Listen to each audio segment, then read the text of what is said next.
Ooh! This is the Aston Martin Valen, and it is the most powerful front-engine car on sale today. It's made by Aston Martin's Q division, and it's limited to just 150 units. In this video, we're going to take a detailed look at the car's styling, talk about what's underneath, tell you why it should handle differently to any other Aston Martin on sale today, and finally, I'm going to reveal the price tag. First, however, a closer look at what has to be one of the most striking cars of the year.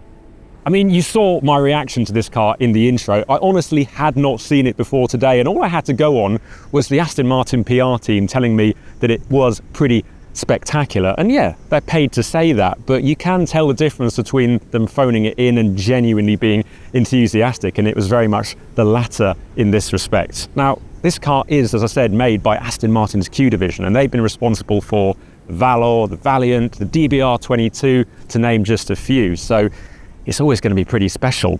The colour, incidentally, is satin Andromeda red paint, and as you can see, it changes depending on where the light is and how you're looking at it. But underneath that colour is a full carbon fibre body, and yes, you can have it unpainted, or you can have a tint in the carbon itself in pretty much any colour you want. Let us know in the comments how you would have your Valen.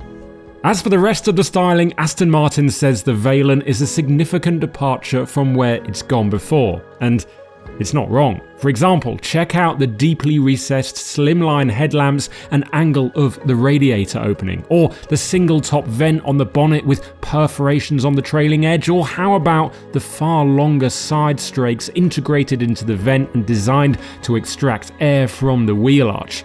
There's so many awesome details, and that's only at the front. Check out the sill. Not something that I'd usually say, but this one is stepped and it features sawtooth vortex generators. And what that does is it helps evacuate the fast moving air from underneath the car, which improves downforce and also reduces lift. Also, check out the wheels, 21-inch magnesium wheels with a specific design for the Valen. They're very cool, but not as cool as the rear end. Have a look at this. As you can see, there's no rear window. It's a solid one-piece tailgate. It does open and there is a boot inside there. The way you see out the back is with the rear view camera. Probably not the best for visibility, but it does look amazing from the rear end. And also check out the details. So for example, we've got the full width light bar stretching across the car, and underneath that, there's the quad exhaust system. So there's two up here and there's two down below in the massive rear diffuser as well. And this lip that curves up, it acts as a gurney flap, helps improve the downforce. And finally, this perforated surface in here is actually functional, and what it does is it helps extract the hot air from that quad exhaust system. It's just so aggressive looking. At this point, you might have worked out that the Valen is based on an Aston Martin Vanquish, albeit a little bit longer. And while the interior also takes the same underpinnings, there's a few key changes.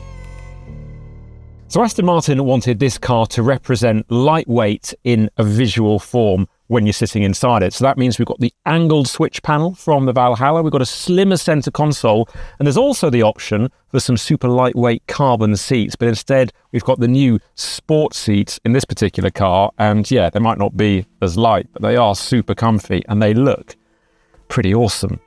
Buyers can choose from various interior trim combinations, with the initial choice being between semi-aniline leather and Alcantara, or just the former. Then there's 5 material splits: monotone, duotone, light duotone, tritone, and driver focused. This car has the full semi-aniline leather look, and it's also tritone, as you can see from all the different colours in here. It's very, very bold, but it does kind of suit the car, even if it's not perhaps your personal taste. You can also have the accent pack with different available colours for the stitching, and that means that in terms of customization, you can pretty much do anything, and you can come up with some pretty incredible combinations. You can even have a different colour driver's seat to the rest of the cabin to really make it stand out.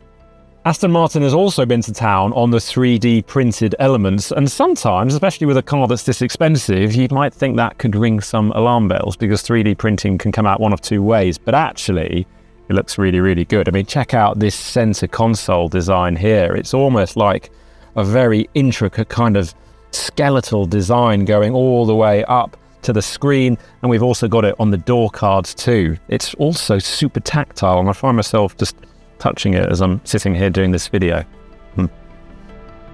So that's the cosmetics, but what about under the skin? Well, the engine is the same 5.2 litre twin-turbo V12 as the Vanquish, but there's a very small power increase to 838 brake horsepower.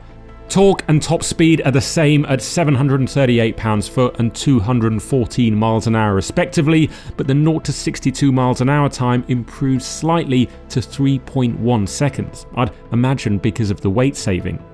Lightweight materials such as the carbon fibre body have been used throughout as standard, plus there's an optional lightweight pack featuring machined aluminium suspension arms, knuckles and titanium chassis bolts.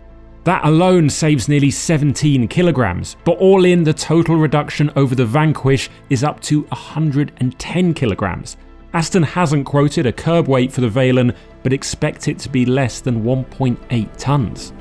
As for the chassis, Aston Martin has kept the same major components as the Vanquish. So, for example, we've got the Bilstein DTX semi-active dampers, there's double wishbone suspension at the front, there's multi-link at the rear, and an e-diff. However, because this car is significantly lighter and it's supposed to be sportier than the Vanquish, they've changed a few key areas to make the car feel like it's got a shorter wheelbase and take advantage of that extra light weighting. So it's got reduced pitch and roll, they've increased the lateral stiffness, the power steering has been tuned to be more direct, and also they've done stuff to the ESP and the braking system as well.